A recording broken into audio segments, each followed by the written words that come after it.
Hello student, आज का हमारा टॉपिक है बीएससी सेकेंड ईयर के फिजिक्स के first paper physical optics and ledgers.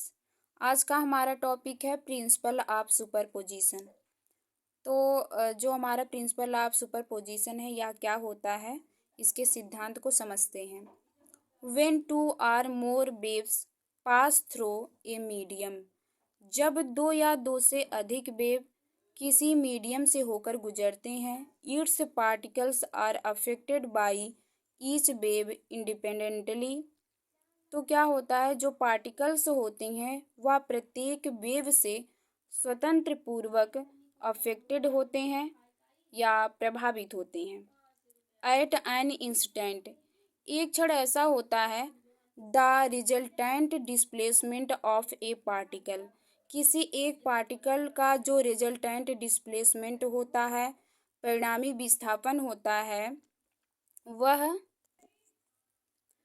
Is the algebraic sum of the displacement due to each wave, प्रत्येक wave के कारण जो डिस्प्लेसमेंट होता है उसका अलजेब्रिक सम होता है, बीजगणितीय योग होता है। And depends upon the phase difference, और वह फेज डिफरेंस पर डिपेंड करता है, निर्भर करता है। This is known as the principle of superposition, इसे हम क्या कहते हैं, प्रिंसिपल ऑफ सुपरपोजिशन कहते हैं। यही हमारा सुपरपोजिशन का सिद्धांत है। And is the foundation of the theory of interference developed by young in 1801। तो 1801 में यंग ने थ्योरी ऑफ इंटरफ्रेंस को डेवलप किया। If a single source of light is present in the medium, light का एक सिंगल सोर्स, यदि light का एक सिंगल सोर्स किसी माध्यम में प्रेजेंट होता है, उपस्थित होता है, then the energy distribution is uniform, तब एनर्जी डिस्ट्रीब्यूशन ऊर्जा वितरण यूनिफॉर्म होता है, एक समान होता है।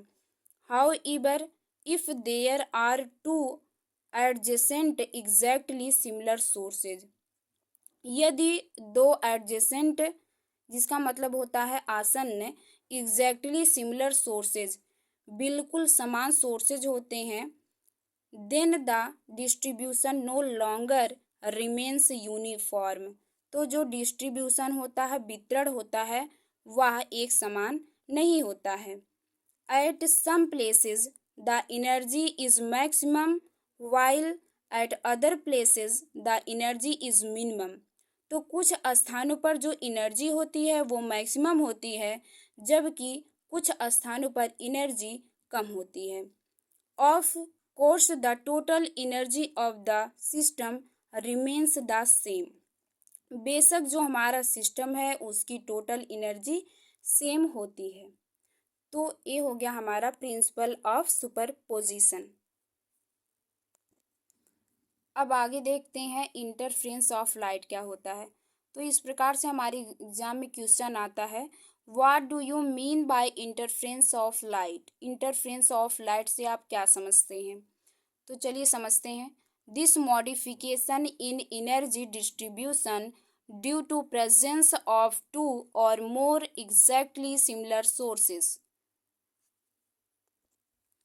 दो या दो से अधिक एग्जैक्टली सिमिलर सोर्सेज, बिल्कुल समान सोर्सेज, ड्यू टू प्रेजेंस, उपस्थित होने के कारण, this modification in energy distribution, तो एनर्जी डिस्ट्रीब्यूशन में, ऊर्जा वितरण में, दिस मॉडिफिकेशन या जो संशोधन होता है, is a specific case of superposition of waves, तरंगों के सुपरपोजिशन के स्पेसिफिक केस में होता है।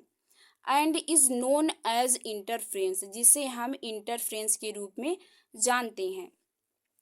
This minimum energy is equal to zero if the amplitudes of two waves are exactly equal, यदि जो हमारा वेव है, दो वेव्स के जो एम्पलीट्यूड है वो एग्जैक्टली इक्वल, बिल्कुल समान होते हैं, the minimum energy is equal to zero, तो हमारी जो मिनिमम एनर्जी होती है वह जीरो के इक्वल होती है, जीरो के बराबर होती है। This particular condition in which the wave are exactly similar. यह विशेष स्थिति, दिस पार्टिकुलर कंडीशन, यह विशेष स्थिति, in which the wave are exactly similar, जिसमें वेव क्या होता है, तरंग होता है, एग्जैक्टली सिमिलर, पूरी तरह से बिल्कुल समान होता है, means same amplitude, same frequency, collinear propagation, मतलब उसका जो एम्पलीट्यूड है वो समान होगा, फ्रीक्वेंसी आवृत्ति समान होगी और समरेखीय प्रसार होगा। तो हमारा वेव क्या है, पूरी तरह से एग्जैक्टली सिमिलर है। The places of maxima have 4 times of the normal intensity.